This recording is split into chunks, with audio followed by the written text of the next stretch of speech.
को अच्छे से रगड़े ताकि सारी ऊर्जा अपने यहाँ आ जाए, एनर्जी। और इसको यहाँ लगाओ, है ना, यहाँ पे। चलो, यस, दिमाग बड़ा। 1 2 3, 1 2 3, 1 2 3, पॉइंट यहाँ पे, है ना। दिमाग बढ़ा के ही रहेंगे तुम्हारा। यस, चलो भैया। Yes Kavish, good morning. Yes, online सभी बच्चों को भी गुड मॉर्निंग। हाँ भाई, कैसे हो बच्चों? बॉयज? यस, अरे बॉयज, बॉयज कैसे हो? पढ़ाई कैसी चल रही है? जोरदार। यस, संडे कितने क्वेश्चन आ रहे हैं? 20, 20 सही करने हैं, है ना। इसमें से कुछ क्वेश्चंस मैंने एक्सरसाइज शीट के भी डाले हैं और कुछ क्वेश्चन जो है अलग से भी बनाए हैं, अलग से भी। तो एक्सरसाइज शीट लाए हो आज, तो अपन आज टिक लगा लेते हैं, है ना। टिक लास्ट में लगाएंगे, लास्ट के 10 मिनट में जब आप नोट करोगे तब अपन टिक लगवा लेंगे। यस, और बाकी एनसीईआरटी के हाल क्या है आपके? अच्छा, खुली नहीं रही है, बहुत बढ़िया बात है, खुल रही है। यस, इधर बॉयज, आपकी कहाँ है एनसीईआरटी? घर पर, बैग में? अच्छा, वो बैग से निकलती भी है बाहर के? वही रहती है, वही रहती है, बहुत बढ़िया बात है। चलो भैया, कृपया करके रोज, है ना, दिन में 2 बार उसके दर्शन जरूर करने हैं, ठीक है। लेकिन ऐसे नहीं, बाहर से नहीं, अंदर खोल के। तो एनसीईआरटी पढ़ना शुरू कर दो, रीडिंग लगाना शुरू कर दो। टॉपिक कंटेंट, अकेला होना रोना इंसान, क्या लिख रहा है इसमें? 2011 की एनसीईआरटी है, चलेगी बच्चा, चलेगी। 2011 वाली कौन सी है? 2011 की वही वाली है ना, पुरानी वाली है। हाँ, चलेगी चलेगी। यस, माँ शारदे, राधे राधे, सबको गुड मॉर्निंग, जय श्री कृष्णा, सबको गुड मॉर्निंग। यस बच्चों, चलो भैया, तो हम क्या पढ़ रहे थे बताओ? आ जाओ, अपने पढ़ने वाले मोड पर आ जाओ। एनसीईआरटी पढ़ना शुरू कर देना और नोट्स पढ़ना, फिर एनसीईआरटी पढ़ना। अब हम कल पढ़ रहे थे समष्टि के गुण क्या होते हैं, समष्टि के गुण पढ़ रहे थे। यस, अब कोई ना बोलेगा, बिल्कुल ना। समष्टि के गुण पढ़ रहे थे और समष्टि के गुण में हमने पहला गुण पढ़ा था, बताओ क्या था? जन्म दर। क्या था? जन्म दर। दूसरा क्या था? मृत्यु दर, मृत्यु दर। तीसरा क्या था? लिंगानुपात। और लिंगानुपात के आधार पे ही हमने क्या पढ़ा? आयु पिरामिड। क्या पढ़ा बताओ? आयु पिरामिड। सेक्स रेशियो के अंदर, लिंगानुपात के अंदर ही हमने आयु पिरामिड पढ़ा। चौथा पॉइंट अपना रह गया था, वो है समष्टि घनत्व। बोलो क्या है? समष्टि घनत्व। समष्टि घनत्व पढ़ना है अपने को। यस, तो आज अपने पढ़ेंगे समष्टि घनत्व, समष्टि के गुण का चौथा पॉइंट समष्टि घनत्व, या फिर हम बोल सकते हैं समष्टि साइज। समष्टि की साइज क्या है? यस, अब आप किसी भी एक एरिया के एक क्षेत्रफल के बारे में ध्यान लगाएं और उस क्षेत्रफल को देख करके हम ये कह सकते हैं कि ये समष्टि बड़ी है और ये समष्टि क्या है? छोटी है। तो भैया, समष्टि घनत्व का सीधा सिंपल भाषा में मीनिंग क्या है बताओ? समष्टि की साइज से है, कि समष्टि की साइज बड़ी है कि छोटी है। लेकिन ज्यादा तकनीकी रूप से सही शब्द समष्टि की साइज का निर्धारण करने के लिए क्या होता है? समष्टि घनत्व। समष्टि घनत्व वास्तव में है क्या है? समष्टि की साइज है। तो अगर हम बोले कि समष्टि की साइज हम कैसे पता लगाएं कि वो बड़ी है कि वो छोटी है, तो ज्यादातर जनरली, सामान्यतया संख्या को काउंट करके समष्टि की साइज का निर्धारण किया जाता है। जैसे इस क्लासरूम में है ना 150 बच्चे हैं, 100 बच्चे हैं, तो बताओ समष्टि की साइज हमने क्या बोल दिया कि 100 है। समष्टि घनत्व कितना है? 100 है। तो अधिकतर केसेस के अंदर तो समष्टि की साइज का निर्धारण करने के लिए क्या काम में लिया जाता है? संख्या। लेकिन सभी मामलों में ये सही नहीं है, क्योंकि एक जंगल के अंदर एक बरगद का पेड़ है। बरगद का पेड़ जानते हो? यस, जंगल के अंदर जो है वो बरगद का पेड़ है और जंगल के अंदर ही गाजर घास भी है। अब मैं आपसे क्वेश्चन पूछ रही हूँ, गाजर घास भी है जंगल के अंदर और जंगल के अंदर एक बरगद का पेड़ है। गाजर घास की संख्या जो है वो कितनी है? गाजर घास की संख्या जो है वो 200 है। कितनी है बोलो? 200, है ना। और बरगद के पेड़ की संख्या कितनी है बताओ? 1। बरगद के पेड़ की संख्या कितनी है? 1। देखना यहाँ पर, ये तो क्या है बोलो? ये तो है बरगद का पेड़, ठीक है। ये बरगद का पेड़ है और इसी के साथ में एक गाजर घास भी लेकर के आ जाते हैं। एक जंगल के अंदर हम बात कर रहे हैं और जंगल के अंदर अगर हम गाजर घास को देखें तो यहाँ पर देखो गाजर घास की संख्या है 200। ये जंगल के अंदर गाजर घास की संख्या कितनी है? 200। और बरगद के पेड़ की, बरगद है ये, और बरगद के पेड़ की संख्या कितनी है? 1। एक बरगद है और ये क्या है बताओ? ये है गाजर घास और गाजर घास को ही क्या कहा जाता है? पार्थेनियम। पार्थेनियम स्टेरोफेरस। यस, ये पार्थेनियम है। जंगल में हमने दोनों की संख्या देखी है। गाजर घास की संख्या हमको 200 दिख रही है, बरगद के पेड़ की संख्या हमको 1 दिख रही है। तो बताओ भाई कि किसका समष्टि घनत्व ज्यादा है? गाजर घास का। अभी हमने जो पहले वाली लाइन बोली थी कि संख्या के अनुसार अगर हम देखते हैं तो हम क्या बोलेंगे कि गाजर घास का समष्टि घनत्व क्या है? ज्यादा, और बरगद का समष्टि घनत्व क्या है? कम।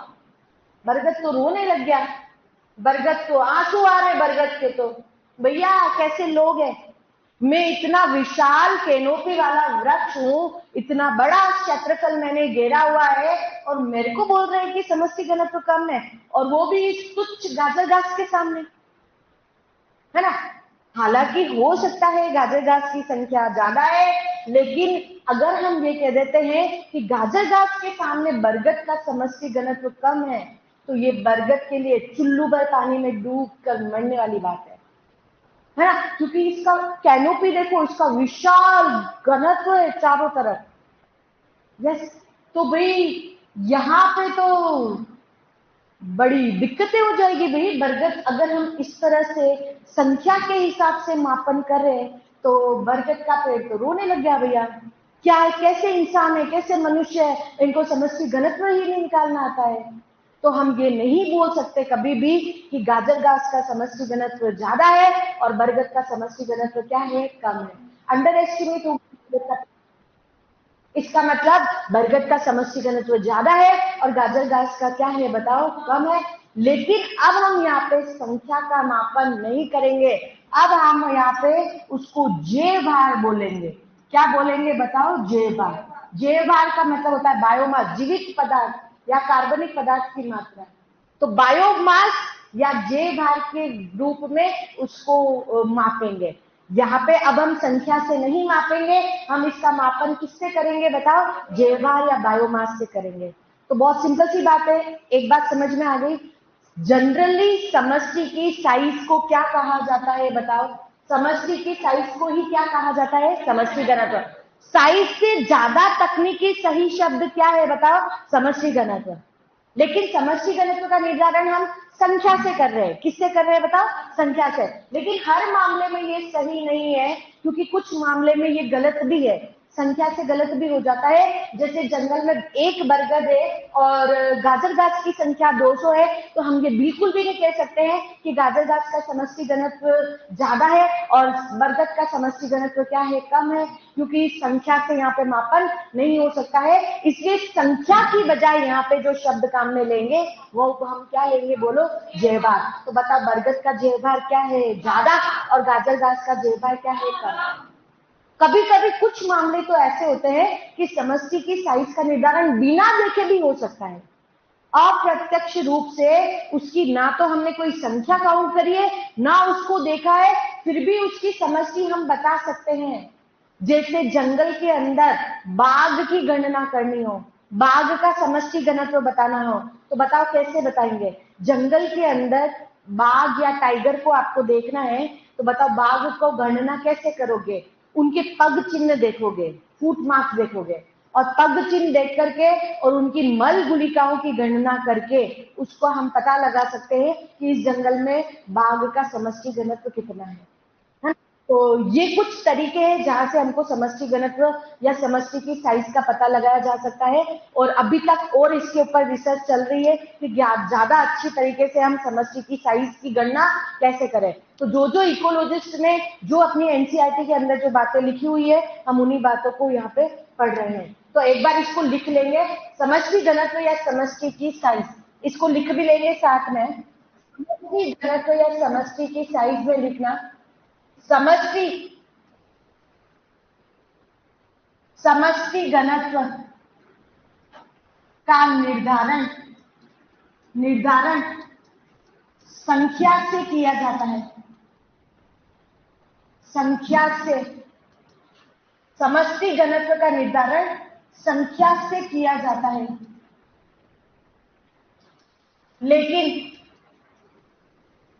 लेकिन हर बार संख्या से मापन, लेकिन कभी कभी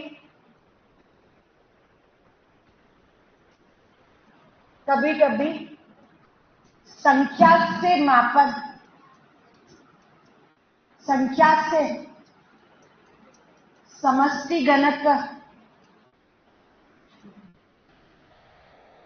गलत हो जाता है, गलत हो जाता है। जैसे जैसे जंगल में बरगद एक है और पार्थेनियम 200 है, तो संख्या के हिसाब से तो हमको समष्टि घनत्व पार्थेनियम का ज्यादा लग रहा है, तो ध्यान देना। अतः यहां संख्या की बजाय जे भार से मापन करेंगे, जे भार से मापन करेंगे। अब यहाँ पे संख्या काम में नहीं लेंगे, वहां पे क्या वर्ड काम में लेंगे, बताओ। हाँ बिल्कुल बिल्कुल, ये पहली स्लाइड है बच्चों, पहली स्लाइड है। दूसरा चैप्टर शुरू होगा कल से बेटा, कल से। जंगल में बरगद का पेड़ एक है लेकिन पार्थेनियम का 200 है, तो हम ये बिल्कुल भी नहीं कह सकते हैं कि पार्थेनियम की समष्टि घनत्व ज्यादा है और बरगद की समष्टि घनत्व क्या है, कम। तो इसलिए हम संख्या की बजाय यहाँ पे क्या शब्द क्या काम में लेंगे, जेबार काम में लेंगे। बाघ की गणना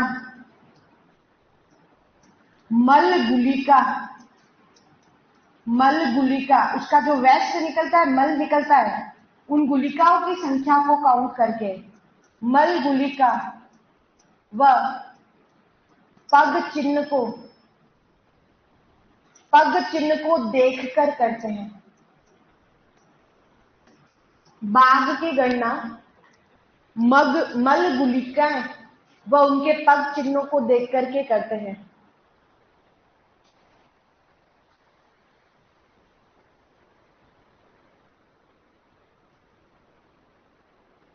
बंद करना है। अच्छा, लाइट उधर से लाइट बंद कर दो ना बेटा।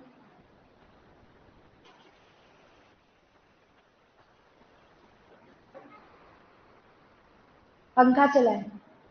अरे बच्चा पंखा भी चला दो ना उधर से।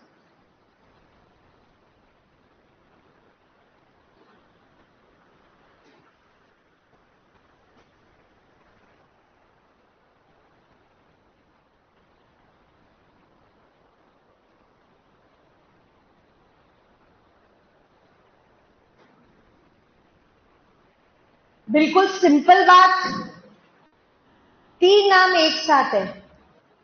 समष्टि की क्या है बोलो? साइज। समष्टि की साइज को ही क्या बोलते हैं? ज्यादा तकनीकी सही शब्द क्या है? समष्टि घनत्व। और ज्यादा सही शब्द क्या है बताओ उसके लिए? जे बार, है ना। अधिकतर मामलों में गणना समष्टि की साइज निकालने के लिए किसकी काउंटिंग करते हैं बताओ? संख्या के। लेकिन हर बार संख्या से सही नहीं होता है।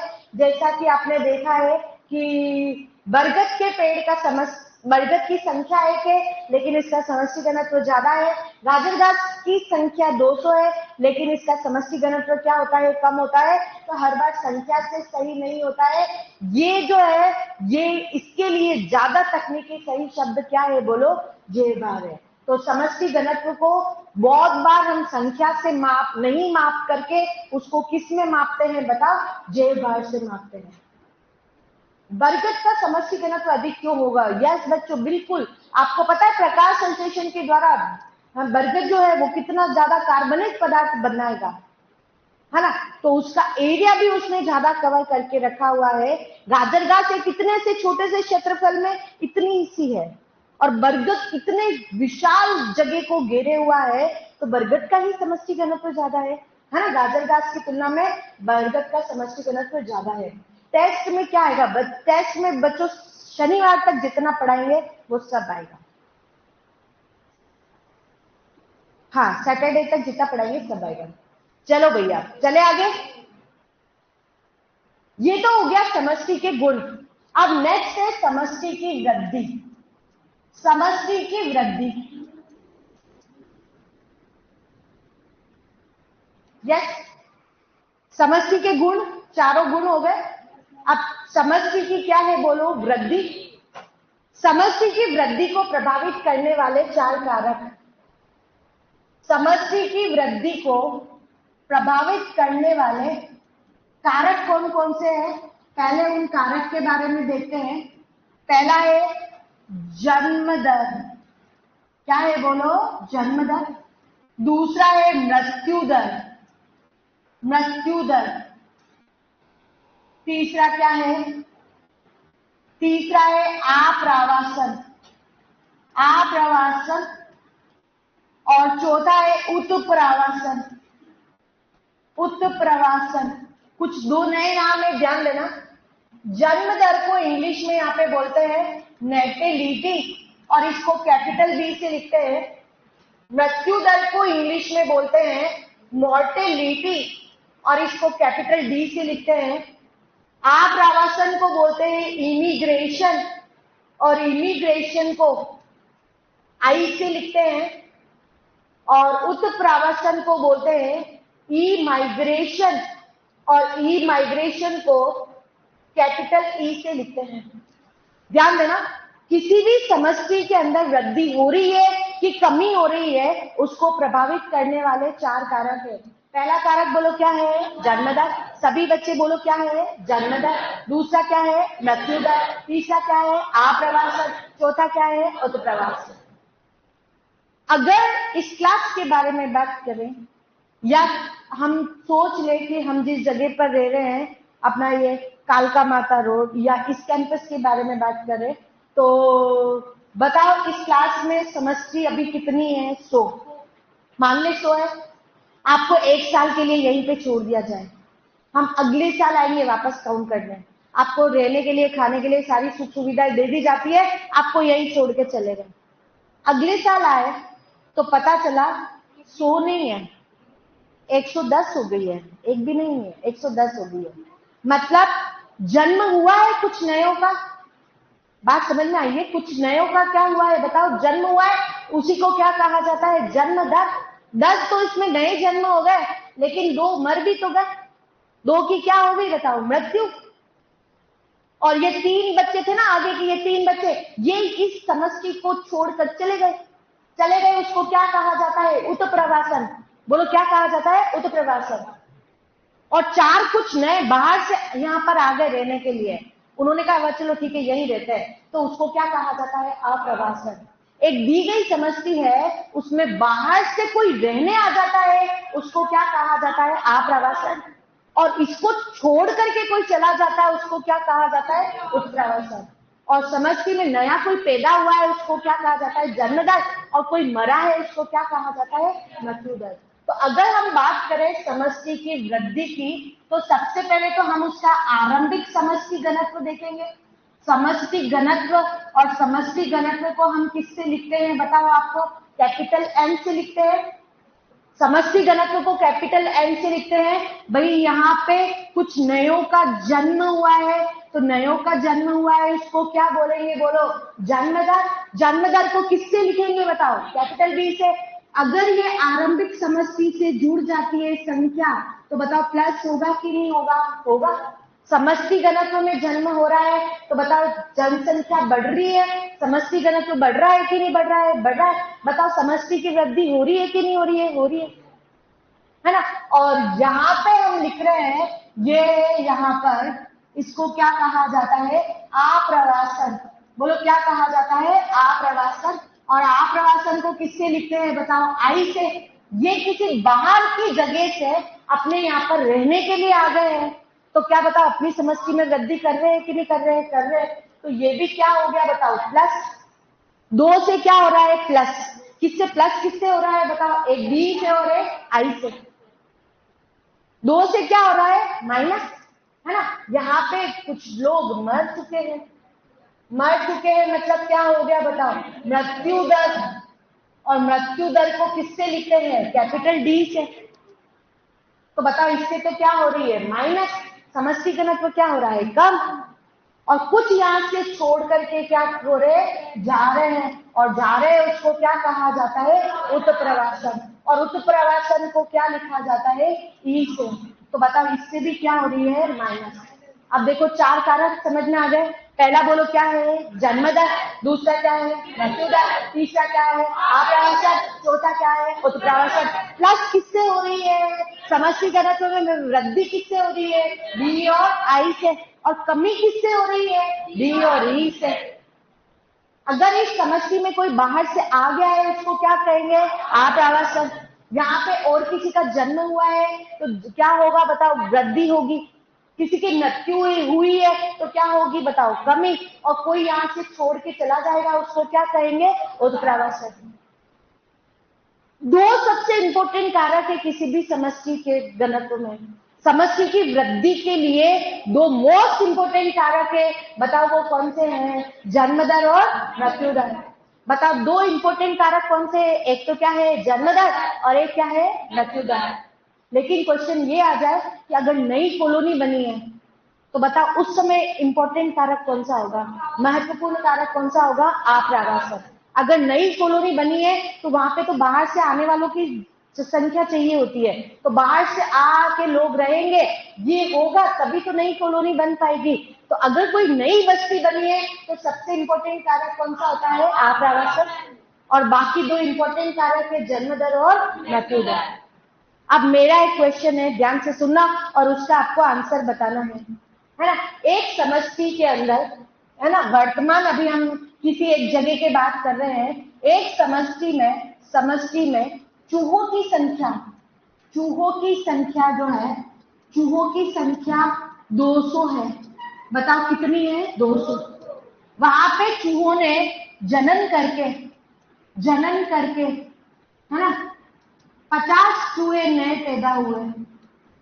50 चूहे जनन करके 50 चूहे नए नए पैदा हुए, नए पैदा हुए। ठीक है, 10 चूहे वहां से चले गए। 10 चूहे जो है वो क्या हो गए बताओ? वहां से चले गए और 20 चूहे कहीं से आए, कहीं से आए, कहीं से आए, बताओ कितने चूहे आए? 20 चूहे। बताओ समष्टि की वृद्धि क्या है? समष्टि की वृद्धि क्या है ना? इसको देखते हुए करें आप। समष्टि घनत्व आरंभ में कितना है? 200। यहाँ पे कितने हैं? 200। ये लिख लिया मैंने, ये 200 है। ठीक है, अब मैंने क्या बोला बताओ? अब क्या बोला यहाँ पर बताओ? जनन करके कितने नए चूहे पैदा हुए हैं? 50। तो बताओ जन्म दर कितनी हो गई? 50। ठीक है, उसके बाद मैंने क्या बोला है? 10 चूहे चले गए। चले गए मतलब क्या हो गया बताओ? उत्प्रावसन। उत्प्रावसन कितना है? 10। ठीक है, और 20 चूहे कहीं से आए हैं, तो आप्रावसन कितना है? 20। तो किसको प्लस कर देना चाहिए आपको? बी और आई को प्लस कर देना चाहिए। तो बताओ क्या हो गया? 50 और 20 से तो क्या हो रही है? वृद्धि। 50 प्लस 20 से तो क्या हो रही है? वृद्धि। वृद्धि कितने की हुई है? 70। लेकिन कमी कितनी हुई है बताओ? मरे कितने हैं? मरे ही हैं। ओहो, मारना भी जरूरी है। मरे हैं 10। कितने मरे हैं? 10। तो बताओ, अब बताओ मृत्यु दर कितनी हो गई? 10। और चले कितने गए? 10। तो भैया कमी कितने की हो गई? 10 प्लस 10 20 की। मतलब लाभ कितने का हो गया? 50। पहले कितनी थी? 200। 200 में किसको जोड़ देंगे? 50। तो क्या हो गई? 250। आंसर अपना क्या आ जाएगा बताओ? 250। बात समझ में आ रही है? 200 बिल्कुल बच्चों। अगर आपने मृत्यु दर नहीं लिखा था तो आपने 260 आंसर दिया है, वो सही बात है। यानी कि इसके लिए एक फॉर्मूला काम करेगा। अब उस फॉर्मूले को ध्यान में रखना है। इसके लिए कौन सा फॉर्मूला काम करेगा? यहाँ पे हम बोल रहे हैं आरंभिक समष्टि घनत्व कैसे होगा। पहली बात तो इसका आंसर क्या होगा बताओ? यहाँ पे क्या होगा बोलो? 250। एक्सरसाइज शीट में भी ऐसा कुछ क्वेश्चन दिया हुआ है, और आपको बता दूं ये क्वेश्चन इसी तरह का नंबर अलग से है। ये क्वेश्चन जो है वो यहाँ पे आईसीआर के अंदर पूछा गया है और जेईटी के अंदर भी आया है ये क्वेश्चन। तो इस तरह का क्वेश्चन कर सकते हो, लेकिन इसके लिए जो समीकरण बनता है वो समीकरण बनता है N T plus 1 equal to N T plus B plus I minus D plus E. मतलब बात समझ में आनी चाहिए। अगर हम T समय के बाद में समष्टि घनत्व देखते हैं, 1 साल के बाद, 2 साल के बाद, 3 साल के बाद, तो हम फॉर्मूला क्या लगाएंगे? N T plus 1। बोलो क्या है? N T plus 1।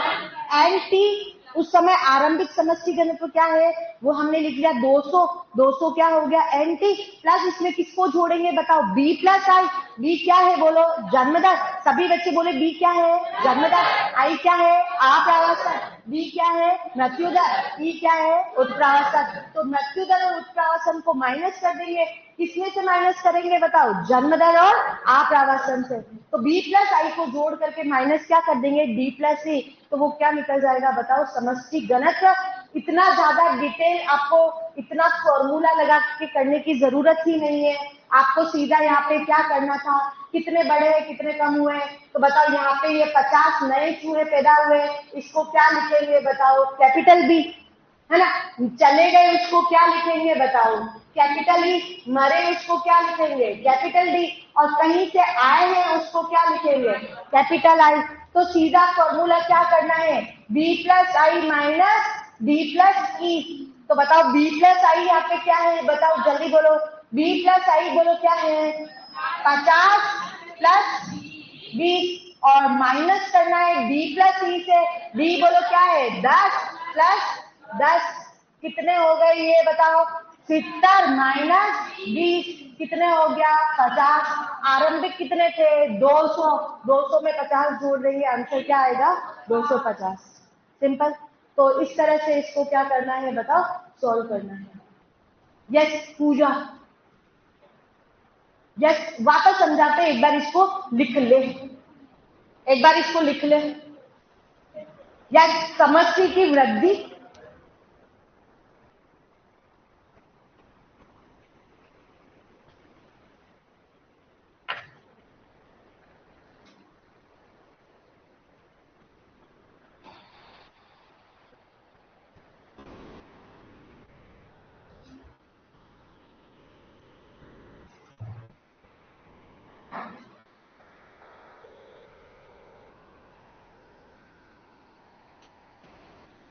हाँ, वृद्धि 50 की हुई, लेकिन अगर पूछेंगे वर्तमान समष्टि घनत्व क्या है, वृद्धि तो 50 की हुई, लेकिन वर्तमान समष्टि घनत्व पूछेंगे तो सीधा लिखेंगे 250।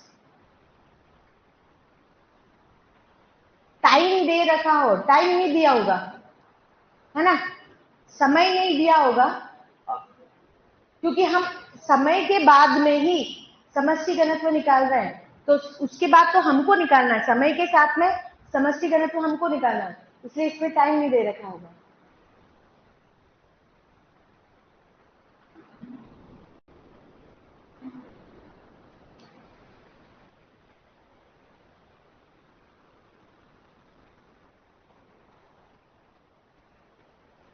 वृद्धि पूछेंगे तो 50, समष्टि घनत्व पूछेंगे वर्तमान, तब 250।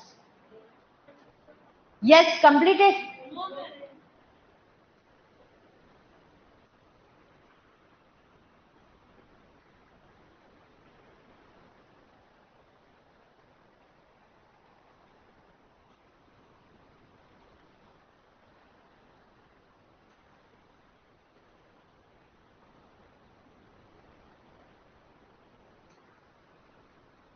यस, बिल्कुल डीपीपी एक्सरसाइज स्टिक लगवा देंगे, आपकी आ जाएगी बच्चों, जल्दी आ जाएगी। यस, बिल्कुल बात हुई है, जल्दी पहुंच जाएगी ना, जिसकी नहीं पहुंची है वो जल्दी से पहुंची जाएगी, बात हो गई है, उन्होंने कहा पहुंच जाएगी। ठीक है, जन्म दर, मृत्यु दर, आप्रावसन, उत्प्रावसन, कितने कारक है समष्टि की वृद्धि को प्रभावित करने वाले? 4। दो सबसे इंपॉर्टेंट कौन से है? जन्म दर और मृत्यु दर। और अगर नई कॉलोनी बनी है तो उसमें क्या है? आप्रवासन। ठीक है, नई बस्ती बनी है तो उसमें सबसे इंपॉर्टेंट कौन सा है? आप्रवासन। यस,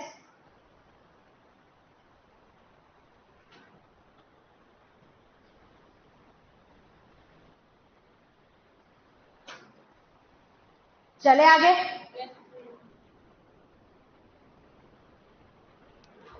एनसीईआरटी में भी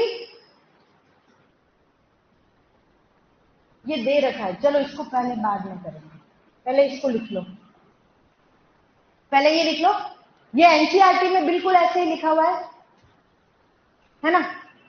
दो कारक से वृद्धि हो रही है, बी प्लस आई से वृद्धि होती है और डी प्लस आई से क्या हो रही है? कमी हो रही है, बस इतनी बात याद रखना है।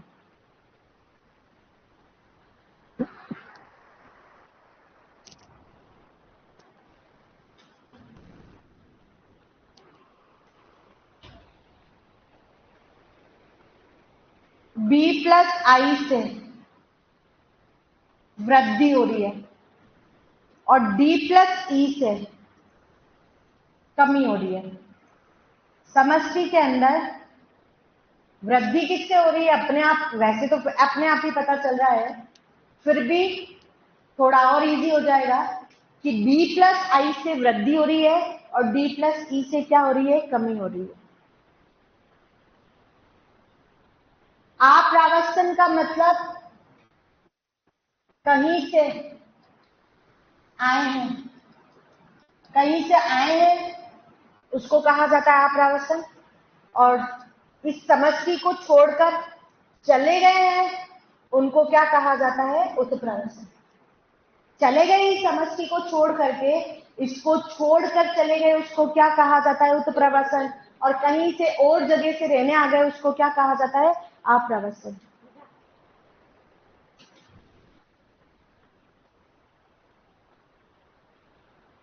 आज ही क्लास ज्वाइन करिए, पायल, मीना। यस, तो बाकी नोट्स आपको पहले वाले वीडियो मिल जाएंगे बच्चों, है ना, पहले वाले वीडियो मिल जाएंगे, तो आप वहां से ऐप डाउनलोड करके या जो भी आप हेल्पलाइन नंबर है वहां से आप बात कर लेना, ताकि प्रीवियस वीडियो आपको मिल जाएंगे। मुझे एक्सरसाइज शीट भी दे देना।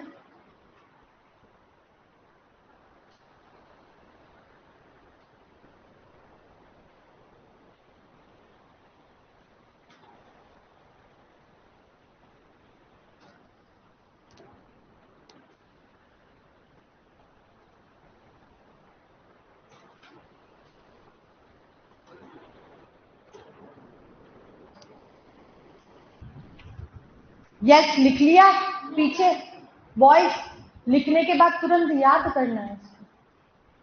चल तू खड़ा हो, यस, हाँ तू बिल्कुल तू।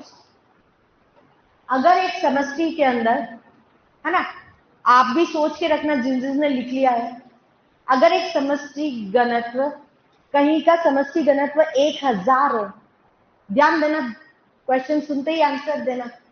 समष्टि घनत्व कितना है? 1000। वहां पे जो नए पैदा हुए हैं उनकी बी की वैल्यू है 100, और वहां से कुछ चले गए हैं, और चले गए हैं मतलब ई की वैल्यू भी है 100, है ना। वहां पे कहीं से और आए हैं, कहीं और से आए हैं मतलब 50 आए हैं, और वहां पे मृत्यु भी हुई है, और मृत्यु हुई है मतलब 50 की मृत्यु हुई है। बताओ समष्टि की वृद्धि कितनी होगी? कितनी होगी? 0, शून्य बोलेंगे उसको, क्योंकि देखो बी प्लस आई बोलो क्या है? 100 और 50, 150 आए, 150 चले गए हैं और मर गए हैं, तो बताओ समष्टि वो की वो ही रही है, मतलब समष्टि की वृद्धि क्या हुई है? 0। सही बताया था तूने आंसर? तूने बोला था कि बाकी सबने बोल दिया था? तुझे तो हवा ही नहीं लगी थी कि पूछा क्या है। Sit down.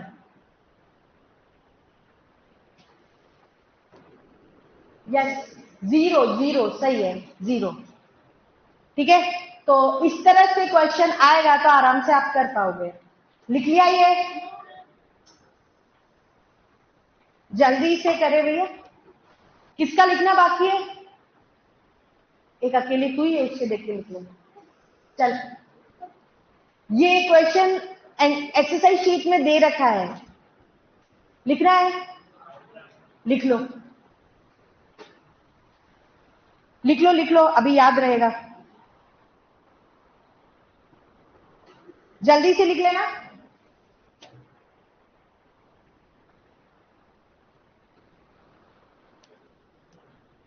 यहाँ पे दो बातें हो सकती है ना, अगर पूछे कि अब समष्टि घनत्व कितना है, तो समष्टि घनत्व जो है वो तो 250, लेकिन पूछेंगे वृद्धि कितने की हुई है, तो वृद्धि खाली 50 की हुई है, क्योंकि पहले तो 200 तो पहले थे ही। वृद्धि कितने की हुई है? 50 की। Exercise sheet, yes, exercise sheet में अपने वॉल्यूम 2 है बच्चों, वॉल्यूम 2। वॉल्यूम 2 में जो मैं क्वेश्चंस बता रही हूँ वही आपको करने हैं अभी फिलहाल।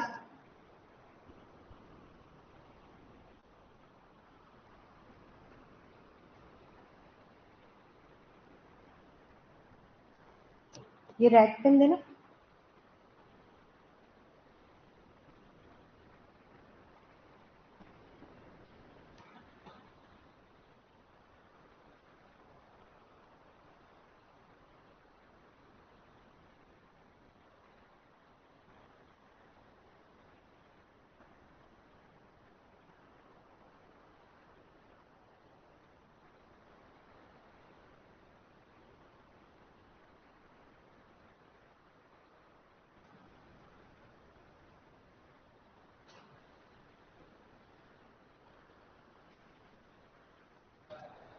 लिख लिया सभी ने?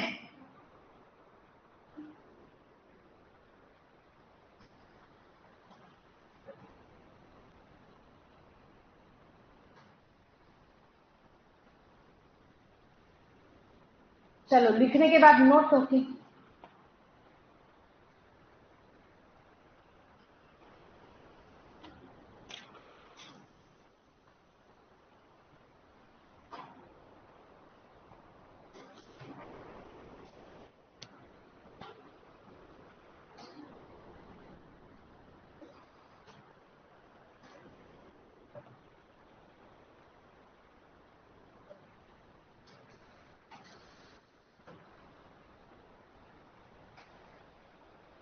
Yes, completed. ये इसके लिए समीकरण है, ये भी लिख लेना कि समष्टि घनत्व को समझाने के लिए समीकरण है, कौन सा इक्वेशन है, यहां से आपको याद होना चाहिए। ये क्वेश्चन सीयूईटी में भी पूछा गया है ना, प्रीवियस आईसीआर चलता था उसके अंदर भी, और यही क्वेश्चन जो है वो किसके अंदर आया है, जेईटी में भी, जेईटी का भी PY2 है।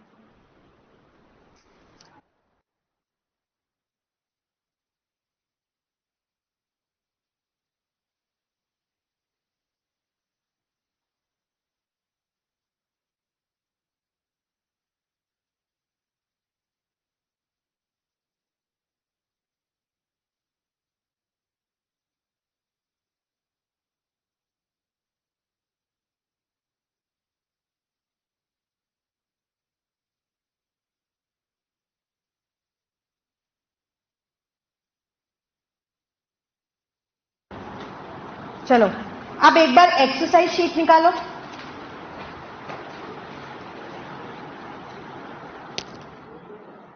एक्सरसाइज शीट वॉल्यूम 2, एक्सरसाइज 1, और एक्सरसाइज 1 में पेज नंबर 124 निकालो। वॉल्यूम 2 पेज नंबर 124 निकालो, है ना। और ऑनलाइन वाले बच्चे भी ये नोट कर ले, जिसके पास बुक नहीं है आइए वो आ जाएगी, और फिर इन क्वेश्चंस को आपको सॉल्व करना है। तो लगभग यहाँ से क्वेश्चन आप सॉल्व कर चुके हो, यहाँ से, है ना, यहीं से एक्सरसाइज 1 शुरू है। इसमें question number 40, question number 40, question number करना है 40, और उसके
वॉइस, यस, चलो बच्चों आ रही है आवाज, आ रही है अभी आवाज, यस क्लियर, वॉइस भी चेक करो,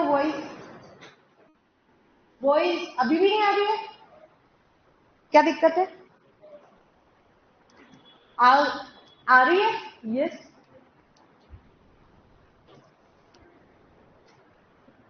यस।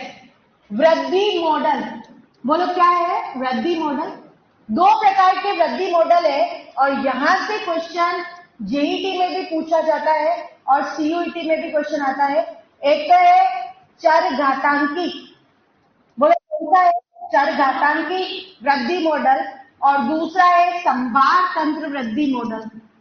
संभार तंत्र वृद्धि मॉडल, संभार तंत्र को ही कहते हैं लॉजिस्टिक वृद्धि मॉडल, लॉजिस्टिक वृद्धि मॉडल, और चरघातांकी को ही कहते हैं एक्सपोनेंशियल, एक्सपोनेंशियल वृद्धि मॉडल, एक्सपोनेंशियल वृद्धि मॉडल। इंग्लिश में हिंदी में दोनों नाम मैंने लिख दिए। आपको समझने की वृद्धि हो रही है कि नहीं हो रही है, कैसे हो रही है, उसको समझाने के लिए वैज्ञानिकों ने कुछ मॉडल दिए हैं। दो वृद्धि मॉडल, ग्रोथ मॉडल आपको पढ़ना है। पहला बोलो क्या है? चरघातांकी, और दूसरा क्या है? संभार तंत्र। चरघातांकी को इंग्लिश में क्या बोलते हैं? एक्सपोनेंशियल, बोलो क्या बोलते हैं? एक्सपोनेंशियल। और संभार तंत्र को क्या बोलते हैं? लॉजिस्टिक वृद्धि। वास्तव में अगर देखा जाए तो सपनों की दुनिया कौन है? सपनों की दुनिया जो है वो है चरघातांकी, और जो हकीकत है वो क्या है? संभार तंत्र। जो रियलिस्टिक है वो संभार तंत्र है। सपनों में हमारा पढ़ नहीं रहे फिर भी हमारा सिलेक्शन हो जाएगा, ये हो जाएगा, वो हो जाएगा, सारे सपने हैं। सपने में हम कैटरीना कैफ से मिलते हैं, ऐश्वर्या राय से मिलते हैं, पता नहीं किस किस से मिलते हैं, वो सपनों की दुनिया है ना? हकीकत में आ जाओ तो ना तो ऐश्वर्या है ना कैटरीना है ना? कोई गर्लफ्रेंड ही नहीं है, ऐश्वर्या और कैटरीना तो छोड़ो, कोई एक जीएफ भी नहीं है। तो कहने का मतलब बात समझ में आ गई? सपनों में वरुण धवन से मिल रहे हैं, सलमान खान से मिल रहे हैं, वास्तव में पता चले तो कोई ना है। तो भैया हकीकत और सपनों की दुनिया बहुत अलग अलग है। सपनों की दुनिया क्या बोलती है? वृद्धि होती रहती है, होती रहती है, होती रहती है, होती रहती है, संसाधन अनलिमिटेड है, जितनी मर्जी आए तुम्हारी पॉपुलेशन बढ़ाओ बढ़ाओ बढ़ाओ बढ़ाओ। लेकिन हकीकत में ऐसा नहीं हो सकता है। तो बताओ कितने वृद्धि मॉडल पढ़ने हैं? दो। पहला बोलो क्या है? चरघातांकी, और दूसरा क्या है? संभार तंत्र। यस, उसके बाद में ध्यान देना, चरघातांकी वृद्धि मॉडल क्या होता है? चरघातांकी वृद्धि मॉडल के अंदर, है ना, चरघातांकी वृद्धि मॉडल के अंदर आपको ध्यान देना है कि ये बोलता है कि वृद्धि ज्यामितीय क्षेत्र में होती है। एक का दो, दो का चार, चार का आठ, आठ का 16, 16 का 32, 32 का 64, लगातार वृद्धि होती रहती है क्योंकि संसाधन अनलिमिटेड है। खाने के लिए खाना मिल रहा है, रहने के लिए जगह मिलेगी, तो वृद्धि क्यों नहीं होगी? तो वृद्धि होती रहती है, होती रहती है, होती रहती है। उसको ही क्या कहा जाता है? चरघातांकी। इसीलिए चरघातांकी के अंदर जो ग्राफ बनता है, वृद्धि हो रही है, हो रही है, हो रही है, हो रही है, हो रही है, लगातार वृद्धि होती रहती है, तो इसके अंदर जो ग्राफ बनता है वो जे शेप का बनता है। लेकिन यहां पर ग्राफ जो होता है वो जे शेप का नहीं बनता है, क्योंकि प्रकृति बोलती है मेरे पास में इतने रहने की जगह नहीं है, मेरे पास में खाने के लिए इतना नहीं है, एक लिमिट तक वृद्धि हो सकती है और उस लिमिट से परे वृद्धि संभव नहीं है ना? तो प्रकृति ने, नेचर ने एक लिमिट लगा दी, एक सीमा लगा दी, और इस सीमा को कहा जाता है पोषण क्षमता या के कहा जाता है ना? नेचर ने, प्रकृति ने बोला इससे ज्यादा वृद्धि संभव नहीं हो सकती है। और अगर इसके बाद में यहां तक भी तुम जनसंख्या बढ़ाते हो तो आपस में स्पर्धा करो, जो योग्य है वो जीवित रहेगा, जो योग्य है वो जीवित, जो अयोग्य है वो जीवित नहीं रहेगा। तो यहाँ पे धीरे धीरे वृद्धि होगी, लेकिन यहाँ पे आके क्या हो जाएगी बताओ? सीमित हो जाएगी। तो यहाँ पे इसमें जो ग्राफ बनेगा वो कैसा बनेगा बताओ? एस के शेप का ग्राफ बनेगा। तो पहली बात तो दो बातें अपने को याद होनी चाहिए। चरघातांकी में ग्राफ कैसा बनता है? जय शेप का। और संभार तंत्र में कैसा बनता है? एस शेप का। संभार तंत्र या चरघातांकी वृद्धि को समझने के लिए आपकी एनसीईआरटी के अंदर एक कहानी लिखी हुई है, उसी कहानी को सुनाती हूँ। एक राजा थे और एक कौन थे बताओ? मंत्री थे, है ना?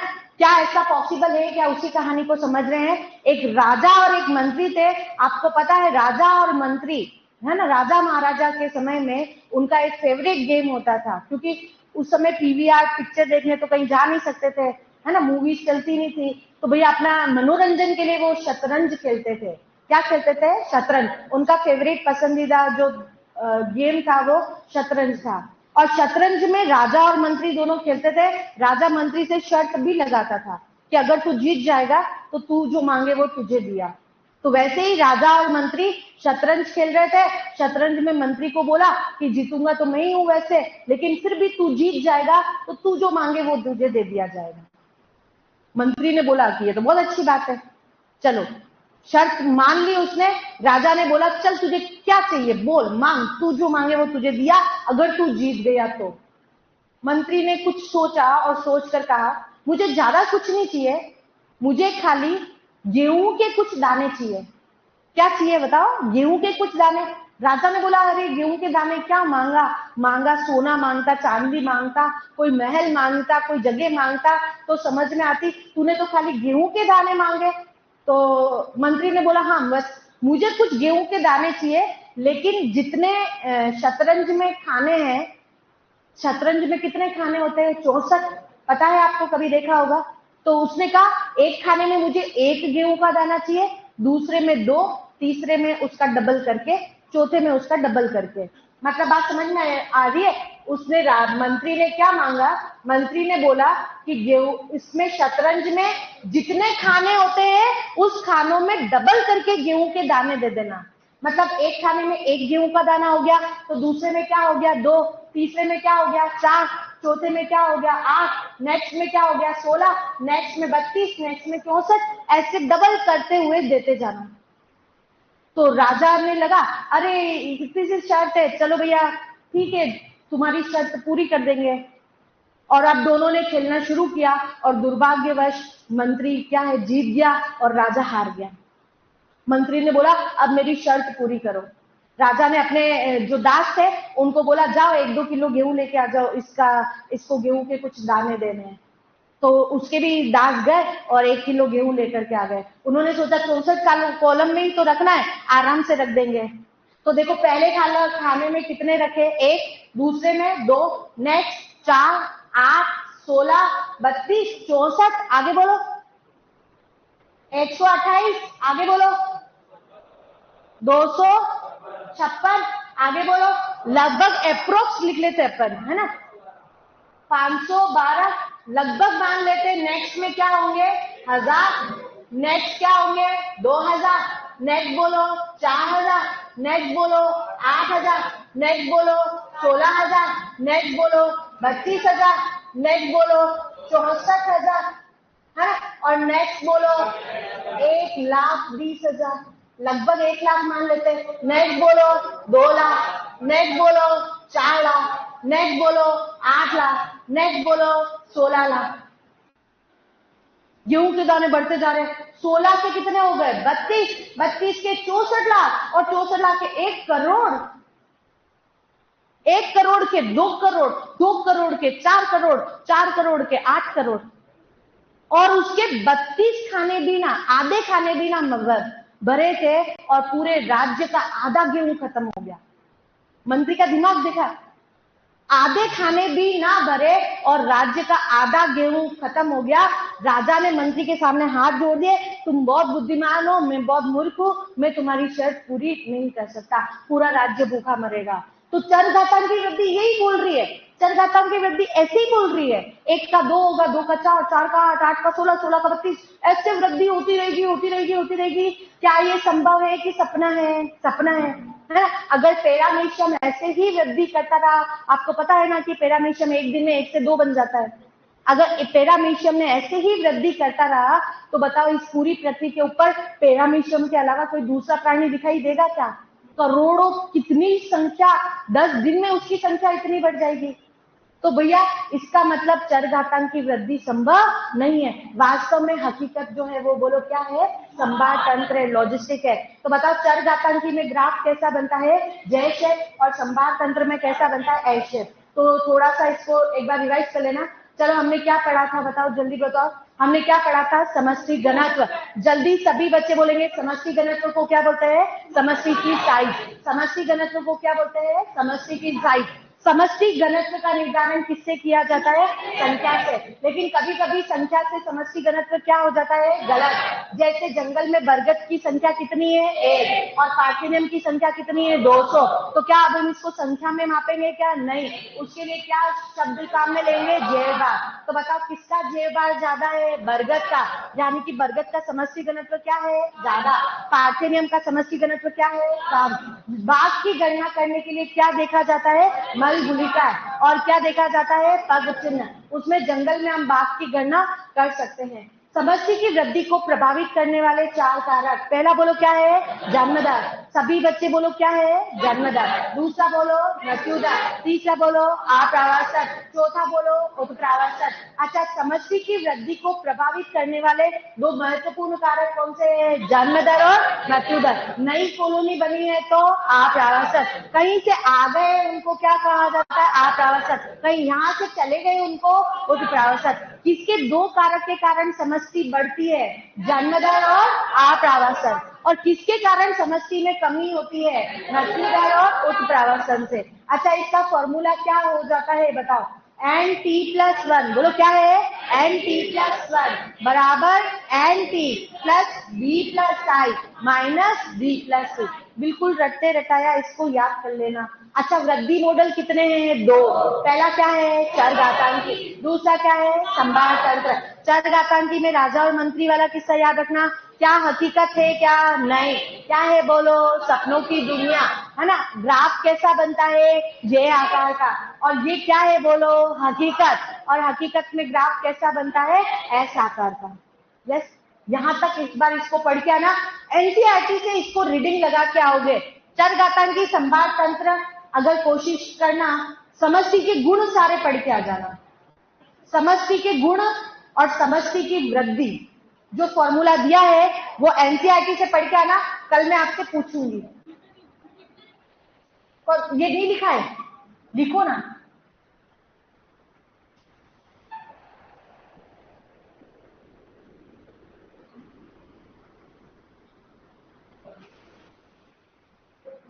ये लिखना ही है ना, ये नहीं लिखा है तो।